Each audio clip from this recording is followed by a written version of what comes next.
नमस्कार विद्यार्थी मित्रांनो, मी भैरव तुमचं सहर्ष स्वागत आहे ज्ञानदीप अकॅडमीच्या युट्यूब प्लॅटफॉर्मवर आणि तुमचं स्वागत आहे आपली सुरू असणारी समर्पण सिरीज. ज्या समर्पण सिरीजमध्ये आपण आगामी 2025चा जो डिस्क्रिप्टिव्ह पॅटर्न होणार आहे त्या अनुषंगाने कशा स्वरूपामध्ये डिस्क्रिप्टिव्ह पॅटर्नची उत्तरं असली पाहिजेत, कसं आयडियल आन्सर तुम्ही लिहिलं पाहिजे यावरती आपण चर्चा करतोय. आणि जिओग्राफी या विषयातील महत्वाचे घटक आपण ऑलरेडी खूप डिस्कस केलेत. होप्स ते सर्व व्हिडिओ लेक्चर्स तुम्ही पाहिले असतील. आन्सर रायटिंगचा तुम्हाला पुरेपूर त्याचा फायदा होत असेल. आज आपण पुन्हा एकदा महत्वाचा कंटेंट आहे, टॉपिक आहे, त्या टॉपिक बद्दल चर्चा करणार आहोत. तर प्रश्न असा असणार आहे आजचा आपल्यासाठी की जगातील जे फोल्ड माउंटन सिस्टीम जी खंडांच्या किनारी भागात का आहे. लक्षात येतोय मुद्दा. फॉर एक्झाम्पल फोल्ड आणि सोबत पुढे काय लिहायचं अजून, फोल्ड पर्वतांचे किंवा फोल्ड माउंटनचे जागतिक वितरण आणि भूकंप व ज्वालामुखी यांच्यामधील संबंध समोर आणा. म्हणजे एकंदरीत काय म्हणणं यांचं असं आहे की जे फोल्ड माउंटन सिस्टीम आहे ती किनाऱ्याशी निगडीत आहे आणि सोबतच या फोल्ड माउंटनचा भूकंप आणि ज्वालामुखीशी संबंध काय असणार आहे याच्यावरती. फोल्ड माउंटन म्हणजे त्याला आपण वली पर्वत म्हणतो, हा सगळ्यात महत्वाचा आहे. म्हणजे why are the world's fold mountain system located along the margins of continent, त्या खंडाच्या किनाऱ्याशीच का आहे. आणि bring out the association between global distribution of fold mountains and the earthquake and volcanoes याच्यावर चर्चा. 150 शब्दांमध्ये 10 मार्क्ससाठी विचारलेला प्रश्न आहे. चलो बघूया कशा प्रकारे याचा आपला अप्रोच असला पाहिजे. बघा, थोडक्यात माहिती लिहायच्या फोल्ड माउंटेन बद्दल म्हणजे वली पर्वतांबद्दल. उदाहरणात सांगायचं झालं तर हिमालय हा याचं उत्तम उदाहरण आहे, बरोबर का. मग हिमालयाची निर्मिती कशी झाली आहे हे आपल्याला व्यवस्थित माहिती आहे. तेच आपल्याला आता काय करायचं, मुद्देसूद मांडायचं आहे. पुढे आता हे जे वली पर्वतांबद्दल थोडक्यात माहिती लिहायची आणि मेन बॉडीमध्ये काय लिहिणार तुम्ही, हे वली पर्वत, भूकंप आणि ज्वालामुखी यांचा इंटर रिलेशन कसं आहे, सहसंबंध कसा आहे यावरती आपल्याला चर्चा करायची. आणि एंड काय उत्तराचं लिहिताना या वरच्या दोन्ही घटकांचं इंट्रो आणि मेन बॉडी याचं काय करायचं आपल्याला सारांश निष्कर्ष म्हणून लिहायचा आहे.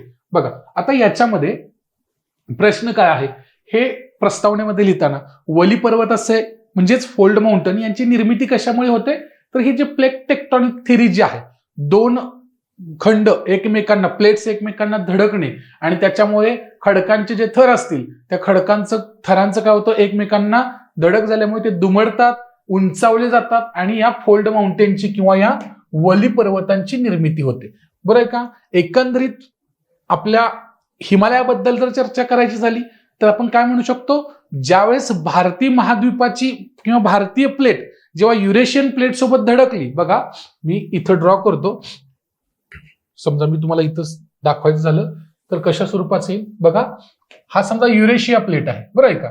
युरेशिया प्लेट युरोप आणि आशियाची. आणि ज्यावेळेस आपली भारतीय प्लेट वरती सरकत गेली बघा, आणि ज्यावेळेस भारतीय प्लेट इथं पोहोचली त्यावेळेस तुम्हाला हिमालय पर्वतांची निर्मिती झाल्याचं दिसतं. आणि आजची भारताची परिस्थिती म्हणजे त्याच्यानंतर तुम्हाला भारतामध्ये हिमालय कसा तयार झाला आणि तो सगळ्यात तरुण पर्वत आहे, हा सर्वात तरुण पर्वत आहे. जर तुम्ही नीट पाहिलं तर हे जे वली पर्वत निर्माण होत आहेत कॉन्टिनेंटल ड्रिफ्टमुळे, हे होणारे वली पर्वत हमेशा तुम्हाला तरुण असलेले पाहायला मिळतील किंवा अलीकडेच तयार होताना तुम्हाला पाहायला मिळतील. ज्यातला वली पर्वत म्हणजे आपला हिमालय हा वली पर्वत हल्लीच तयार झालेला आहे. बघा दोन महाद्वीप प्लेटची टक्कर किंवा महाद्वीपीय प्लेटच्या खाली असलेल्या महासागर प्लेटचे सबडक्ट होणे. सबडक्ट म्हणजे च्या खाली बुडणे. फॉर एक्झाम्पल ज्यावेळेस भारतीय प्लेट वरती सरकत होती त्या दोघांच्या दरम्यान युरेशिया प्लेट आणि भारतीय प्लेट या दोघांच्या दरम्यान 33 समुद्र होता. त्या समुद्राचा पण काहीतरी समुद्र तळ असेल, जमीन असेल, आणि ह्या समुद्र तळाची डेन्सिटी किंवा समुद्र तळाशी जो खडक असणार आहे त्या खडकाची डेन्सिटी कॉन्टिनेंटल म्हणजे भूपृष्ठापेक्षा किंवा जमिनीचा जो प्रदेश आहे त्याच्यापेक्षा समुद्र तळाची डेन्सिटी जास्त असते.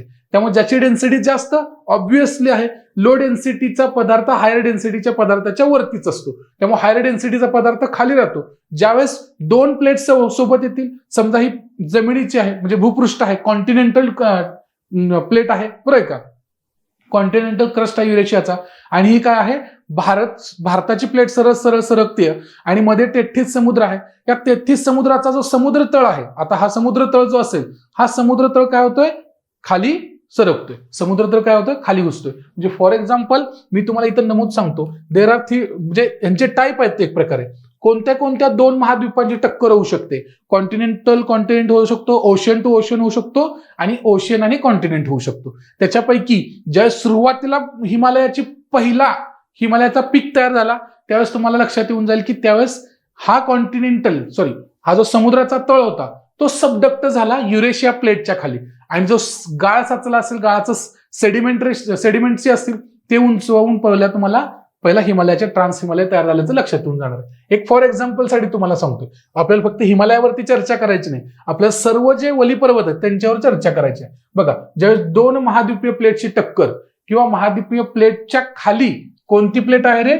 महासागराची प्लेट सबडक्ट होते, त्यावेळेस हे कॉम्प्रेशन फोर्समुळे काय तयार होतो? पृथ्वीच्या कवच दुमडले जातात आणि वली पर्वतांची निर्मिती होते. काय होते? वली पर्वतांची निर्मिती होते. हा झाला तुमच्या इंट्रो मध्ये लिहिला. आता मेन बॉडी मध्ये लिहिताना काय लिहिणार तुम्ही? का हे जगातील फोल्ड माउंटेन सिस्टीम जी आहे, वली पर्वतांची जी रचना आहे ती तुम्हाला खंडांच्या म्हणजे किनारी भागातच का आढळते याच्यावरती. फॉर एक्झाम्पल पहिलाच मुद्दा लिहिला आपण प्लेट टेक्टॉनिकचा लिहिला. ओके, हे जे प्लेटची टक्कर असेल किंवा त्यांचं अभिसरण असेल, ओके, लक्षात येते का? कॉम्प्रेशन असेल, ज्याला हे फोल्ड माउंटेन तयार झाले, त्यामध्ये बघा तीव्र कॉम्प्रेशन फोर्स, कवच दुमडले जातं, उंचावते भाग, आणि त्यामुळे एक प्लेटची पर्वतरांगी. फॉर एक्झाम्पल उदाहरण म्हणजे हा उदाहरण जे मागासपासून चर्चा केली म्हणून मी फास्ट रेडी करतोय, सांगतोय. पहिल्यांदा उदाहरण प्लेट टेक्टॉनिक मध्ये. पुढच्या घटकात काय लिहिणार तुम्ही? Subduction zone. सबडक्शन झोन म्हणजे कोणता? ज्या कॉन्टिनेंटची डेन्सिटी जास्त असेल तो काय होणार आहे? दुसऱ्या प्लेटच्या खाली किंवा दुसऱ्या भूखंडाच्या खाली सरकणार आहे, त्याला सबडक्शन म्हणतात. जिथे एक टेक्टॉनिक प्लेट दुसऱ्या प्लेटच्या खाली सरकते, याला सबडक्शन म्हणतो. बरं का? या प्रक्रियेमुळे हे जे ज्वालामुखी आर्क्स आहेत, ओके, ज्याला आपण वोल्कॅनिक आर्क म्हणतो, ओके, त्या आर्क वरती बाहेर येतात, बरं का, बाहेर पडतात आणि त्यासोबत दुबडलेले पर्वत सुद्धा तयार होऊ शकतात. हा मुद्दा आहे, बरं का. फॉर एक्झाम्पल किनारी भाग म्हणजे खंडाचा किनारी भाग म्हणजे समुद्र किनारा नाही पकडायचा. लक्षात ठेवा, कोणत्याही जो खंड असेल, भूखंड असेल, त्या भूखंडाच्या कडकडच्या भागांनाच असं म्हणू सुटसुटीत त्याचे जे आउटर लेयर्स असतील तिथंच काय तयार होतात? कारण की ते लेअर इतर कोणत्या तर खंडासोबत धडकत असतात, बरोबर का. त्यामुळे तिथल्या दोन एरियामध्ये काय होतं? झोनमध्ये काय होतं? धडक झाल्यामुळे तिथल्या खडकांची प्रणाली वेगवेगळी असेल, सारखी असेल, त्याच्यावर डिपेंड, डेन्सिटीवर डिपेंड असून काय होतात? तर भूपृष्ठाला वळ्या पडतात. म्हणून दोन जिथं जॉईंट आहेत तिथंच का यांची निर्मिती होते? हा प्रश्न ऍक्च्युअली आहे. किनाऱ्यांवरती म्हणल्यानंतर तुम्ही समुद्र किनाऱ्याकडे जायचं नाही, तर तो किनारे लक्षात ठेवा. त्यामुळे हे दुमडले जाऊन पर्वतांची निर्मिती होते. हा एक याच्यातला मुद्दा आहे. बघा, फॉर एक्झाम्पल हे काय आहे? इकडून एक प्लेट आहे आणि इथे एक प्लेट आहे आणि हिमालयाची पण सेमच निर्मिती झाली. बघा, हा पण एक कॉन्टिनेंट आहे, हा एक कॉन्टिनेंट आहे आणि हा कॉन्टिनेंट. जस्ट दोघं कॉन्टिनेंट एकमेकांकडे सरकत आहेत तेव्हा काय होतं? ज्याची डेन्सिटी जास्त असेल तो काय होतोय? सबडक्ट होतोय. आणि पुढे खाली जाऊन कुठं मिळतोय रे? लिथोस्फिअरला, जिथं काय रे? लावा आहे, जिथं मॅग्मा आहे, जिथं ज्वालामुखी आहे, त्याच्यामध्ये ते विरघळतात डिरेक्टली, दगड काय असतील ते, त्यामुळे तिथला भाग त्याला तुटून जातो. पण हे जे दोन प्लेटमध्ये ते फोर्स लागतोय, इथं वलया पडतील तुम्हाला दिसायला पाहायला मिळणार. म्हणजे ही प्लेट आणि ही प्लेट ज्यावेळेस एकमेकांना धडकते, एवढी धडकते की तुम्हाला ऑटोमॅटिकली इथं काय रे? इथं तुम्हाला घड्या पडलेल्या दिसतील क्रस्टला आणि मोठ्या मोठ्या पर्वतरांगांची निर्मिती झाली तुम्हाला पाहायला मिळणार आहे. बेसिक आहे ही कॉन्टिनेंटल ड्रिफ्ट थेरी जी आहे, खूप इंटरेस्टिंग फॅक्ट आहे आणि त्याबद्दल तुम्हाला नॉलेज असणं खूप महत्वाचं आहे. हे जे त्यांचे किनारी भाग आहेत तिथं गाळाचं संचयन सुद्धा झालेलं असतं, कारण की प्रत्येक जे कॉन्टिनेंट एकमेकांसोबत त्यांचं कोलिजन होणार आहे, धडक होणार आहे, त्या कॉन्टिनेंटवर काही वर्षांपासूनच्या वाहत आणणाऱ्या नद्या असणार आहेत. ते नद्या असतील, इतर काही प्रवाह असतील, करंट्स असतील, ते सोबत येताना सेडिमेंट घेऊन येणार आहेत, बरोबर का.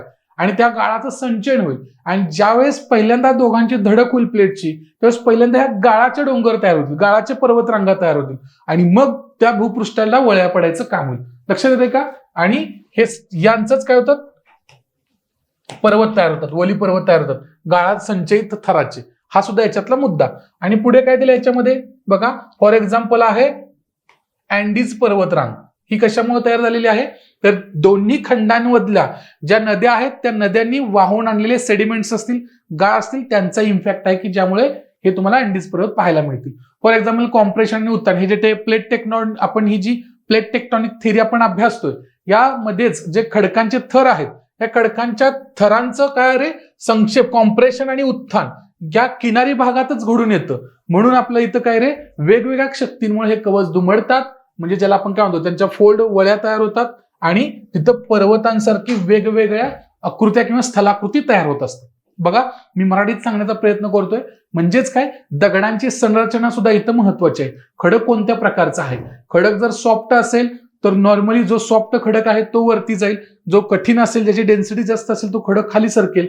म्हणजे यावेळी तुम्हाला वैज्ञानिक किंवा सायंटिफिक रिझन सुद्धा काही माहित असणं अनिवार्य आहे. बघा आता फोल्ड माउंटेन आणि भूकंप यांच्यातील संबंध काय, ज्यावेळेस ऑटोमॅटिकली दोन प्लेट ज्यावेळेस मोठ्या प्लेट ज्यावेळेस धडकत असतील तर ऑटोमॅटिक आहे त्यांच्या धडकेमुळे जी कंपन निर्माण होणार आहेत त्यांनाच आपण काय म्हणतो भूकंप म्हणत असतो. हेच तुम्हाला इथं लिहायचं आहे. उदाहरणार्थ हिमालय असेल, हिमालय हे भूकंप प्रवण क्षेत्र आहे की जे भारतीय प्लेट युरेशियन प्लेटला धडकल्यामुळे तुम्हाला हिमालयाची निर्मिती होते आणि हा जगातील सर्वात भूकंप सदृश्य भाग असलेलं पाहायला मिळणार आहे. पुढे फोल्ड माउंटेन आणि ज्वालामुखी.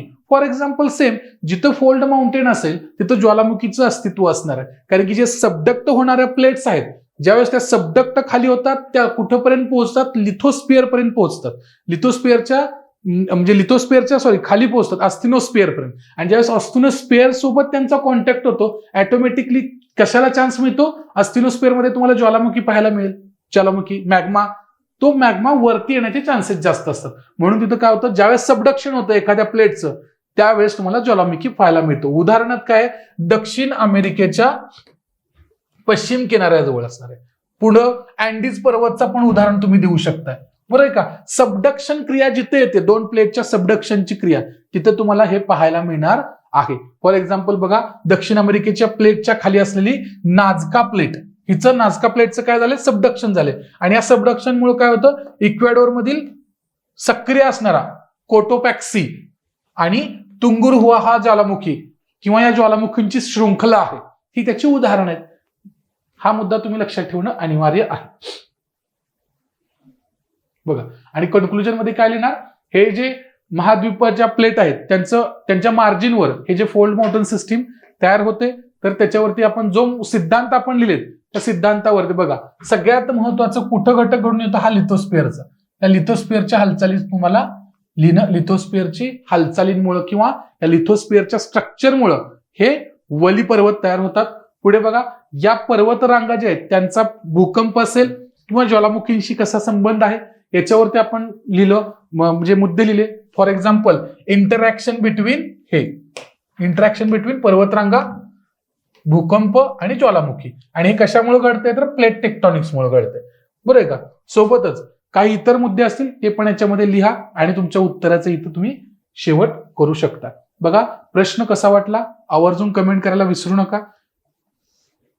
ज्ञानदीप अकॅडमीच्या युट्यूब प्लॅटफॉर्मवरती तुम्ही पहिल्यांदाच असाल, नवे असाल तर चॅनलला सबस्क्राईब करा, लाईक करा, कमेंट करा, शेअर करा. पुन्हा भेटू पुढच्या सत्रामध्ये. त्यामध्ये आपण वेगवेगळे मुद्दे आणि त्याच्यावरती क्वेश्चन कसे विचारले जातील आणि आपण आन्सर कसं लिहिलं गेलं पाहिजे यावरती चर्चा करूया. Thank you so much.